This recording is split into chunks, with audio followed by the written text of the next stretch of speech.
गति को भी निरंतरता मिलेगी।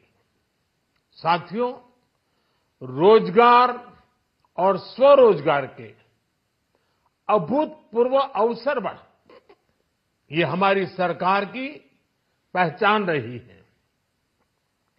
आज का बजट इसे और सुदृढ़ करता है। देश और दुनिया ने पीएलआई स्कीम की सफलता देखी है।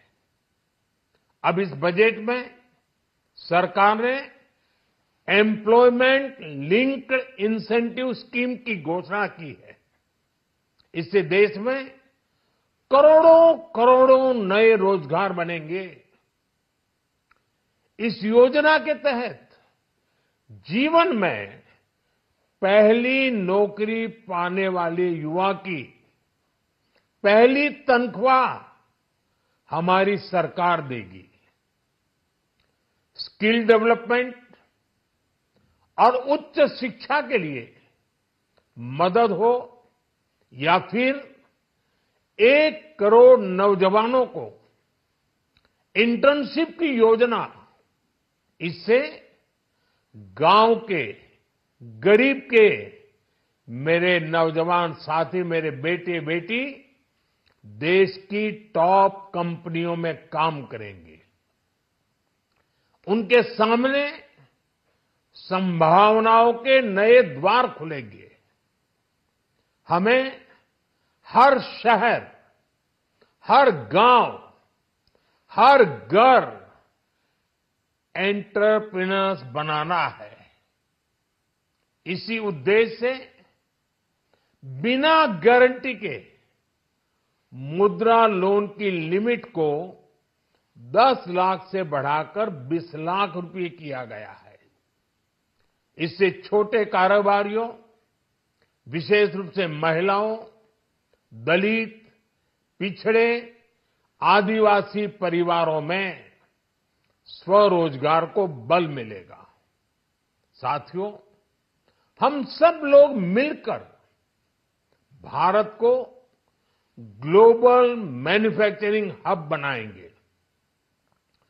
देश का एमएसएमई सेक्टर मध्यम वर्ग से जुड़ा हुआ है।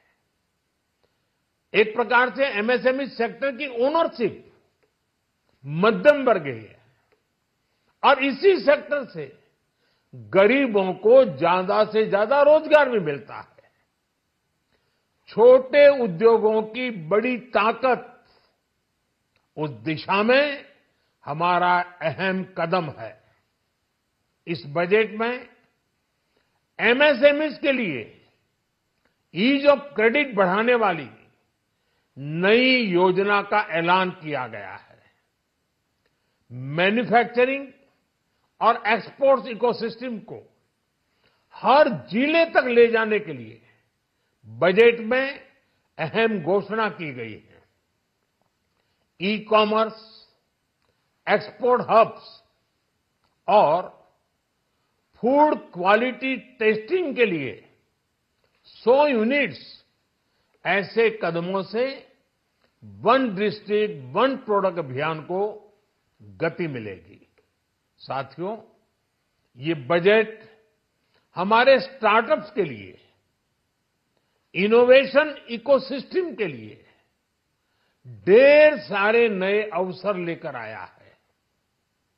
स्पेस इकोनॉमी को बढ़ावा देने के लिए 1000 करोड़ रुपए का फंड हो, एंजल टैक्स हटाने का फैसला हो, ऐसे कई सारे कदम इस बजट में उठाए गए हैं।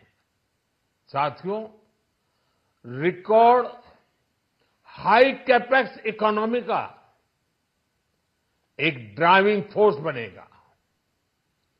12 नए इंडस्ट्रियल नोड्स, देश में नए सैटेलाइट टाउन्स का विकास और 14 बड़े शहरों के लिए ट्रांजिट प्लान्स, इससे देश में नए इकोनॉमिक हब विकसित होंगे और बहुत बड़ी संख्या में नए रोजगार बनेंगे।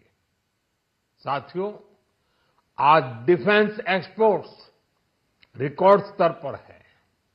इस बजट में डिफेंस सेक्टर को आत्मनिर्भर बनाने के लिए अनेक प्रावधान किए गए हैं।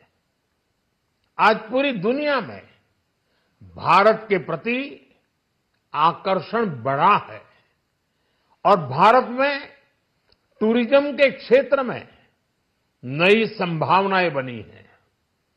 टूरिज्म क्षेत्र गरीब और मध्यम वर्ग के लिए कई अवसर लेके आता है।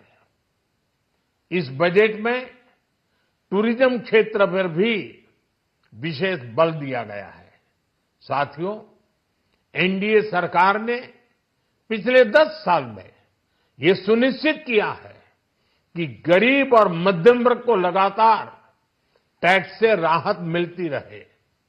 इस बजट में भी इनकम टैक्स में कटौती और स्टैंडर्ड डिडक्शन में भी वृद्धि का फैसला लिया गया है। टीडीएस के नियमों को भी सरल किया गया है। इन कदमों से हर टैक्स पेयर को अतिरिक्त बचत होने वाली है।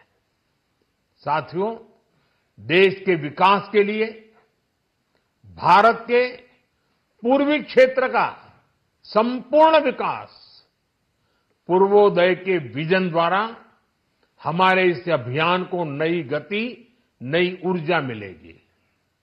हम पूर्वी भारत में कई महत्वपूर्ण इंफ्रास्ट्रक्चर जैसे हाईवेज, वाटर प्रोजेक्ट्स और पावर प्रोजेक्ट्स का निर्माण कर विकास को नई गति देंगे। साथियों, इस बजट का एक बहुत बड़ा फोकस देश के किसान है। अन्न भंडारण के लिए दुनिया की सबसे बड़ी स्कीम के बाद अब हम वेजिटेबल प्रोडक्शन क्लस्टर्स बनाने जा रहे हैं। इससे एक और छोटे किसानों को फल, सब्जियों, अन्य उपज के लिए नए बाजार मिलेंगे, बेहतर दाम मिलेंगे। तो दूसरी ओर हमारे मध्यम वर्ग के लिए फल, सब्जियों की उपलब्धता बढ़ेगी और परिवार के लिए पोषण भी सुनिश्चित होगा। कृषि क्षेत्र में भारत का आत्मनिर्भर बनना समय की मांग है। इसलिए दलहन, तिलहन की पैदावार बढ़ाने के लिए किसानों को मदद की घोषणा की गई है। साथियों, देश में गरीबी समाप्त हो, गरीब का सशक्तिकरण हो, इस दिशा में भी आज के बजट में प्रमुख घोषणाएं की गई हैं। गरीबों के लिए 3 करोड़ नए घर बनाना तय हुआ है। जनजातीय उन्नत ग्राम अभियान सैचुरेशन अप्रोच के साथ 5 करोड़ आदिवासी परिवारों को मूलभूत सुविधाओं से जोड़ा जाएगा। इसके अलावा ग्राम सड़क योजना 25,000 नए ग्रामीण क्षेत्रों को ऑल वेदर रोड से जोड़ेगी। इसका लाभ देश के सभी राज्यों के दूर दराज गांवों को मिलेगा। साथियों, आज का बजट नए अवसर, नई ऊर्जा लेकर आया है। ये ढेर सारे नए रोजगार, स्वरोजगार के अवसर लेकर आया है। ये बेटर ग्रोथ और ब्राइट फ्यूचर लेकर आया है। आज का बजट भारत को दुनिया की तीसरी सबसे बड़ी आर्थिक ताकत बनाने के उस पूरी प्रक्रिया में कैटलिस्ट का काम करेगा। विकसित भारत की